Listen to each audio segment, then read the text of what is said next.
Hi friends, good morning. Welcome back to my channel. তোমরা সবাই কেমন আছো? আশা করছি ভালো আছো। আমিও ভালো আছি। আজ হলো বৃহস্পতিবার আর এখন বাজে হলো সকাল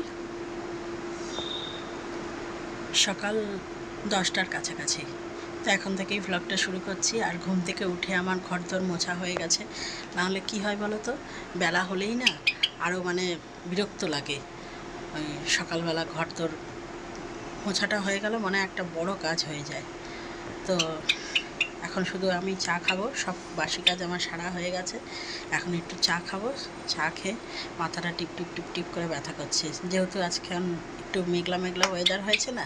এরকম ওয়েদার হলেই আমার শরীরটা কেমন যেন ঝিমুনি ঝিমুনি পায়, মাথা টিপ টিপ করে ব্যথা করে, এরকম হয়। তো দেখি এক কাপ চা খেয়ে যদি মাথা ধরাটা কমে। তো চলো, আজকে সারাদিন তোমরা আমার সঙ্গে থাকো আর দেখতে থাকো, আর স্কিপ করো না, ভিডিওটা পুরো দেখো আর ভালো ভালো কমেন্ট করো, ঠিক আছে?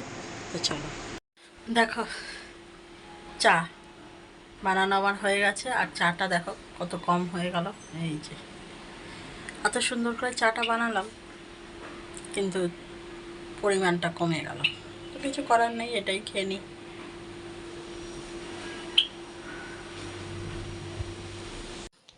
তো দেখো বন্ধুরা, সকাল সকাল আমি ভাত বসিয়ে দিয়েছি, যেহেতু আজকে বৃহস্পতিবার।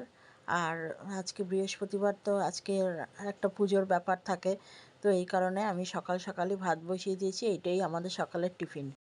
দেখো বন্ধুরা, আজকে সকালে কোনো টিফিন বানাইনি, একবারে ভাতই বসিয়ে দিয়েছি। কারণ যেহেতু আজকে বৃহস্পতিবার, আজকে পুজোটাও আমাকেই দিতে হবে। এমনি দিনে তাও সুমি দিয়ে দেয়, কিন্তু বৃহস্পতিবারের পুজোটা না ও ঠিক দিতে চায় না। ওই জন্য আজকে ভাতই করলাম। আর যা গরম পড়েছে, সকালবেলা অন্য টিফিন কী বানাবো, এই করতে করতে না বেলা শেষ হয়ে যায়। ওই কারণেই আজকে তোমার ভাতই করেছি। আর এখন প্রেশার কুকারে নিশ্চয়ই আওয়াজ শুনতে পাচ্ছ। ওই প্রেশার কুকারে ডিম সিদ্ধ আর আলু সিদ্ধ দিয়েছি, ওটাকে একসঙ্গে ঘি দিয়ে আর কাঁচা লঙ্কা দিয়ে মাখবো। আর ডালও হয়ে গেছে। তো সকালবেলা আজকে আমরা এই ডাল ভাতই খাবো সবাই। আর এরপরে দুপুরে রান্না হবে। তো দেখি এখন পুজোটা দিয়ে দেবো নাকি করবো, কোনটা করবো আগে ঠিক বুঝতে পারছি না। দেখা যাক, আগে তো টিফিনটা খেয়ে নিই, তারপরে চিন্তা ভাবনা করা যাবে। এখানে দেখো বন্ধুরা, আমি আমার জন্য খাবার নিয়ে নিচ্ছি। এই যে এখানে এখন ভাত বেড়ে নিয়েছি আর এখানে ডাল নিচ্ছি। তো ওর বাবাকেও আমি খেতে দিয়ে দিয়েছি। আর এখন সুমি মুখ ধুচ্ছে আর এই ফাঁকে আমিও খেয়ে নিচ্ছি। আমার যদি এখন না খাই না, পরে আর খাওয়াটা হবে না। তো ওই জন্য এখন আমি খেয়ে নিচ্ছি। আর এই যে পাশে নিয়ে নিয়েছি ডিম আর আলু সিদ্ধ মাখা। তো এই দিয়েই সকালে আমরা টিফিন করব। যেহেতু আজকে বৃহস্পতিবার, একটু কাজের চাপ বেশি, সেই জন্য সকালবেলায় ভাতটা করে নিলাম। এখানে দেখো বন্ধুরা, আমি পটল আলুর তরকারিটা করছি। পটল আলুর তরকারি প্রায় হয়েই গেছে, ঝোল দিয়ে দিয়েছি, আর একটু হলেই হয়ে যাবে। আর এখানে রয়েছে হলো পাবদা মাছ। এর মধ্যে আমি নুন হলুদ মাখিয়ে রেখেছি আর একটু তেলও মাখিয়ে রেখেছি। যেহেতু এই মাছটা ভীষণ ফাটে, সেই কারণে একটু তেল মাখিয়ে রাখলাম। এদিকে দেখো বন্ধুরা, মাছটা ভাজতে আমি চলে এসেছি। আর মাছটা ভাজতে গিয়ে ভীষণ আমার ভয় লাগে, প্রত্যেকবারই আমার ভীষণ ভয় লাগে জানো তো এই মাছ ভাজতে। কারণ এই মাছ যাই ফাটে না।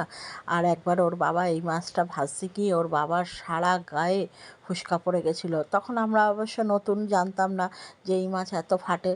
আসলে প্রথমে যে আমরা কাজ করি, প্রথমেই তো অভিজ্ঞতা হয় না, আমরা করতে করতে শিখতে শিখতে তারপরে একটা অভিজ্ঞতা হয়।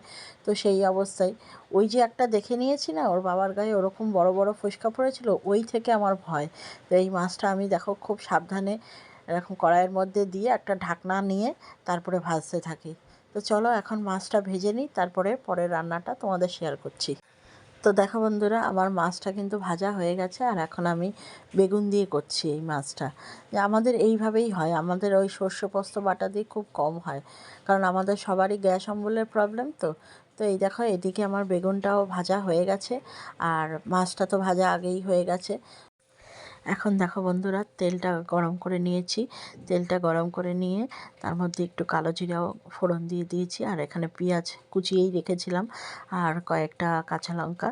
তো এই দিয়ে এখন আমি তেলের মধ্যে এটা কিছুক্ষণ ভাজবো, যতক্ষণ পেঁয়াজটা একটু নরম না হবে। আর পেঁয়াজটা যাতে নরম হয়, সেই জন্য আমি এখন এর মধ্যে একটু নুনও দিয়ে দেবো। নুনটা দিলে পেঁয়াজটা একটু নরম নরম হয়। তো এখন পেঁয়াজটা নরম নরম হবে, তারপরে আমি সব মশলাগুলো দিয়ে এখন আমি দেখতেই পাচ্ছি এখানে ঝোলও দিয়ে দিয়েছি, আর যা যা রেগুলার মশলা লাগে সেই। তো এখন মাছটা কিছুক্ষণ ফুটবে ঝোলের মধ্যে, তারপরে আমি ঝোলটা একটু ঘন ঘন হয়ে এলে তারপরে আমি মাছটা নামিয়ে নেব। তো আমরা বেশিরভাগ পাবদা মাছ এইভাবেই খাই, কারণ সর্ষে পোস্তটা না বেশি আমাদের সহ্য হয় না। তো চলো তোমরা দেখতে থাকো আর আমার সঙ্গে থাকো সারাক্ষণ। এখন দেখো বন্ধুরা, আমি বৃহস্পতিবারে পুজো দিতে চলে এসেছি। আর পুজো দিতে এসেই আমার এই গোপসোনাকে আমার স্নান টান করা হয়ে গেছে। স্নান টান করে আমি সুন্দর করে তাকে সাজিয়ে দিচ্ছি। এই যে সুন্দর করে একটা হার পরিয়ে দিচ্ছি, তারপরে হাতের যে বাঁশিটা আছে ওইটা দিয়ে দিচ্ছি। তো ওইটা দিয়ে এখন আমি গোপসোনাকে সুন্দর করে সাজিয়ে আসনে বসিয়ে দিচ্ছি।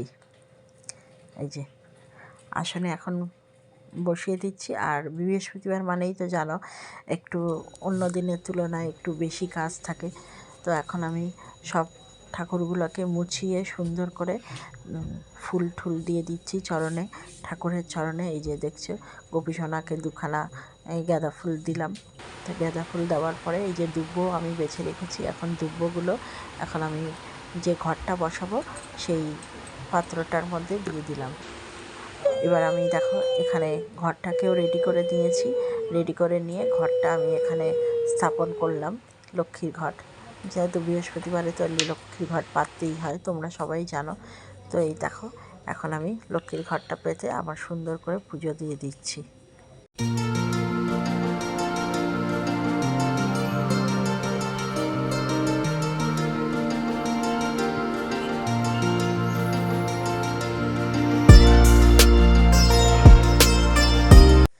তো দেখো পুজো টুজো করে এসে তারপরে আমি তোমাদের সাথে খাবারটা শেয়ার করছি। এখানে রয়েছে হলো পটল আলুর যে তরকারিটা করেছিলাম ওইটা, আর সকালে যে ডিম আর আলু সিদ্ধ মেখেছিলাম ওরও কিছুটা বেঁচে গেছে। আর এখানে রয়েছে হলো পাবদা মাছ ওই বেগুন দিয়ে যেটা করেছি ওইটা। এই যে দেখতেই পাচ্ছি, তুলতে পারছি না কারণ পাবদা মাছ তো খুব নরম, যদি তুলতে গেলে ভেঙে যায়। তো এই কারণে তোমাদের এরকম আলগা করেই দেখালাম। আর এখানে রয়েছে কিছুটা ডাল, অল্পই বেঁচেছে, ওই সুমি আর আমি খাবো এই। আর এখানে তো ভাত রয়েছে, তো দেখতেই পাচ্ছ। গুড ইভিনিং বন্ধুরা, এখন বাজে হলো সন্ধে 7:30। আর এই সারাদিন পর কাজকর্ম করে ক্যামেরার সামনে আসলাম। আজকে তো সারাদিনে সেরকম ক্যামেরার সামনে আসাই হয়নি। আর এখন দেখো মাথায় কতগুলো তেল দিলাম। সকাল থেকে না মাথাটা টিপটিপ টিপটিপ করে ব্যথা করছে, ওই জন্য এখন একটু তেল দিলাম, যে দেখি তেলটা দিলে ব্যথাটা কমে কিনা। এখন একটা মনে হচ্ছে কি একটা কড়া করে কেউ যদি একটু চা বানিয়ে দিত না তাহলে বেশ ভালো লাগতো। আর সুমির প্রজেক্ট করছে, স্কুলের প্রজেক্ট। আর সুমির বাবা গেছে পড়াতে, আর আমি এখন বসে রয়েছি। সারাদিনে তো সময়ই পাই না ক্যামেরার সামনে আসার। আর আজকে সারাটা দিন মানে যা চাপ গেল না, মানে সকাল থেকে শুরু করে মানে সারা পুজো অবধি মানে একভাবে কাজ করে গেলাম। এই বৃহস্পতিবারটা না আমার খুব চাপ পড়ে যায় কাজে, ভীষণ চাপ পড়ে যায় জানো তো। বৃহস্পতিবার তো সুমি পুজো দিতে চায় না আর পারেও না, তো সারাদিনের কাজকর্ম প্লাস পুজো দেওয়া আবার অনেকটা খাটনি পড়ে যায় আমার। এই বৃহস্পতিবার আসার আগেই না আমার একটা ভয় কাজ করে, আমি পারবো তো। তো যাই হোক, উতরে যায় ঠাকুরের কৃপায়, এই আর কি। তো এখন বসে বসে কি করছি, মানে একটু দুধ চা হলে ভালো হতো। মানে সকাল থেকে জানো তো দুবার, প্রথমে একবার খেলাম, তারপরে ওর বাবা আবার পড়িয়ে আসলো তখনও একবার খেলাম চা, কিন্তু তবুও মাথা যন্ত্রণাটা কমেনি। সারাটা দিন এই মাথা যন্ত্রণা নিয়েই কাজকর্ম করলাম। এখন যে চা খাবো এখনও একটু কড়া চা হলে ভালো হতো, কিন্তু দুধ এখন বাড়িতে নেই। এখন আবার দোকানে যাও, তারপর দুধ নিয়ে আসো, তারপরে চা বানাও।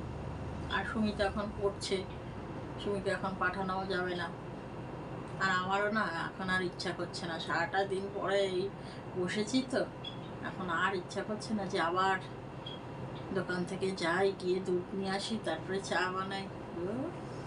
থাক, ওই জন্যই মাথায় একটু তেল দিলাম, চপচপে করে তেল দিলাম, তেল দিয়ে এখন বসে রয়েছি।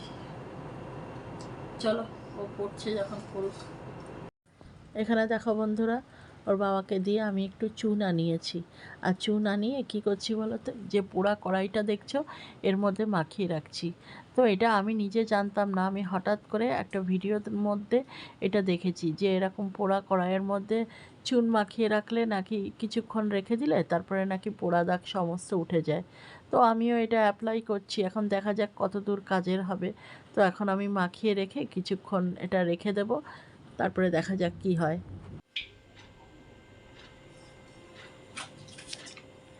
এই দেখ সুমি, কড়াইটা পুরোপুরি ওঠেনি, কিন্তু এই কালো দাগগুলো না কিছুতেই উঠছে না, কিন্তু অনেকটা কিন্তু পরিষ্কার হয়েছে। হ্যাঁ, বেশ অনেকক্ষণ আমি রেখেছিলাম তো,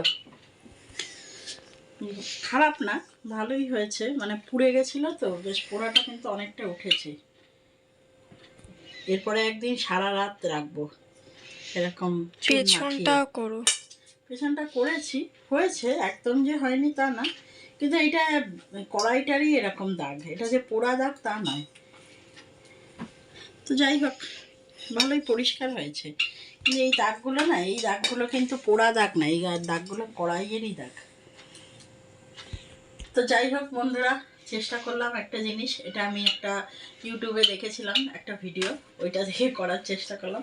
তো হয়েছে, পুরোপুরি এখন যেরকম ভিডিওতে দেখেছি ওরকম হয়নি, কিন্তু যাই হোক অনেকটাই উঠেছে কালো দাগ। আজকে দেখো বন্ধুরা, আজকে আর রুটি করতে ইচ্ছাই করলো না, ওই জন্য এখানে দেখো খান কয়েক লুচি বানিয়ে নিলাম। তো চলো বন্ধুরা, ব্লগটা শেষ করতে চলে আসলাম। এখন কটা বাজে বলো তো? এখন বাজে হলো রাত্রি 12টা। তো এখনই ব্লগটা শেষ করে দেবো।